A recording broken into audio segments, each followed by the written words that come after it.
Hello and welcome. I'm the Product Owner Enthusiast and I'm here with another video to help you through to become the best product owner you possibly can. Today we're going to cover tips for nailing those product owner interviews. And this is going to take you through some key steps, key preparation that you can do to really position yourself for these roles specifically. This isn't sort of generic guidance on interview prep. This is specific to getting a product owner role. This is also an excerpt from my Udemy course, which I'll post a link in below. So please sit back, relax, and enjoy.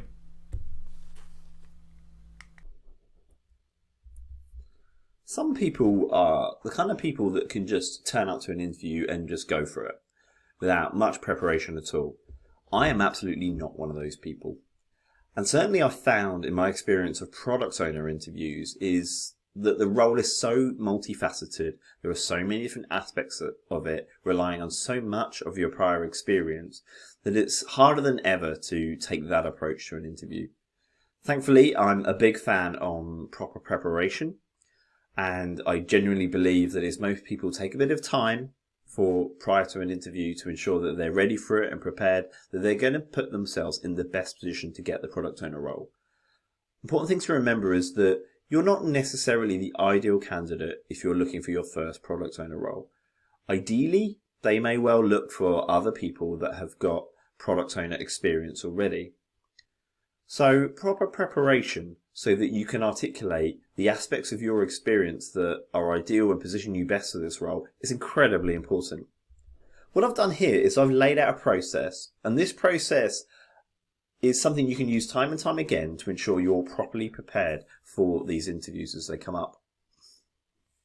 So first off, map the job description to your CV. So you've got a job description, and you have to remember that they're already interested in you. They've already liked what they see as far as the CV is concerned. Possibly initial phone conversation and consultation with a recruiter as well has taken place. So they're already pretty keen on you as well.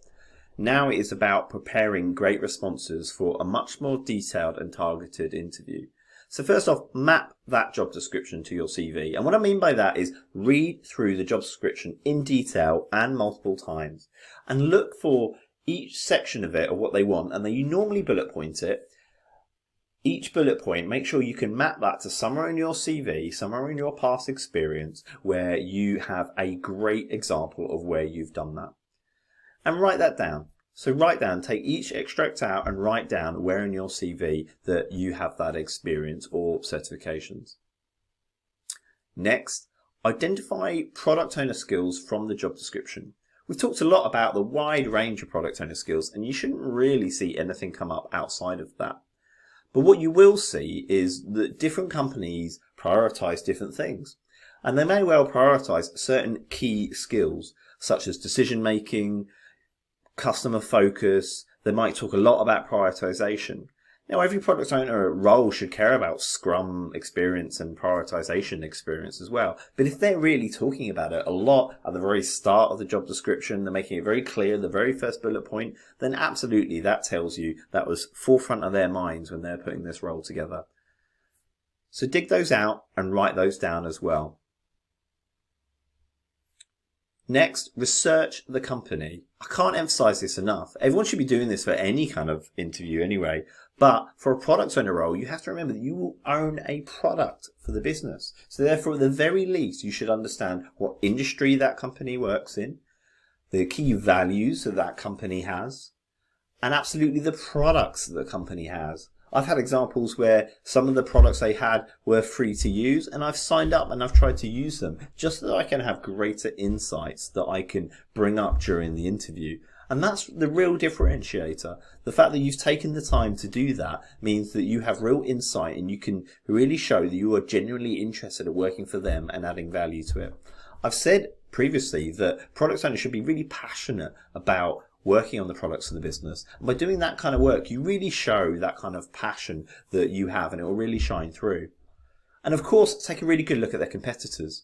Once again, you're going to own a product for them as well. So you're going to need to understand who else has similar products, kind of how are they competing, what do those products actually look like, because there's a lot of push and pull, and you need a lot of understanding from those other competitors as to what kind of products they have and how those features align with the features of the product from this company that you're applying for. And then practice some competency questions. Now, hopefully you're really familiar with competency questions at this stage. However, if you're not, an assignment that comes up next helps take you through good structuring for competency questions. And one of those is how you can answer using the STAR method. And that is the situation, task, action, and result. And there's every response, when they say questions like, name a time when you've done a thing, you need to go back to them with, well, this is the situation I was in. This is the task I undertook. This is the actual actions that I actually took forward, and then this was the overall result.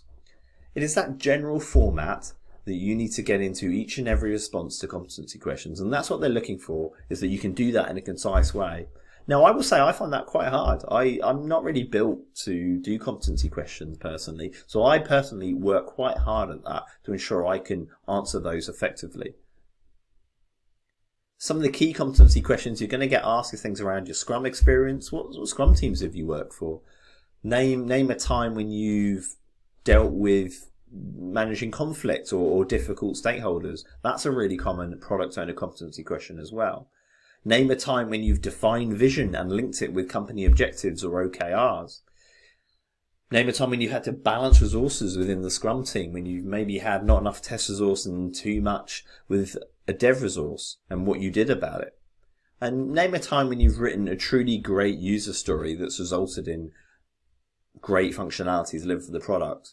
These are all really solid competency questions that they will use to dig into your real experience, to basically weed out people that are just writing key terms. I've said all throughout this course is don't just write key terms in your CV. You need to make sure that they are honest and that you genuinely have that experience. And if you don't, go seek that experience, because you won't get past this stage otherwise. You need to have that clear understanding.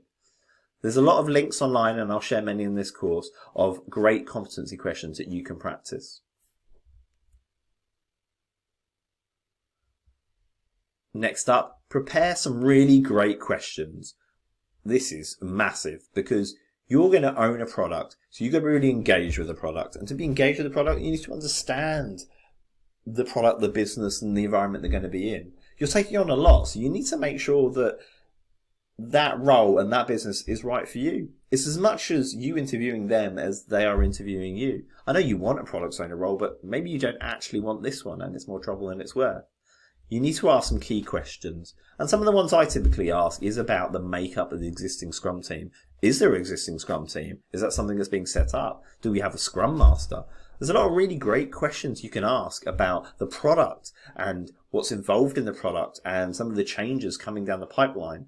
All this is really interesting to you and will inform your decision making, but also it will show real keen interest and passion for working there and taking it forwards, and that will really resonate with those recruiters.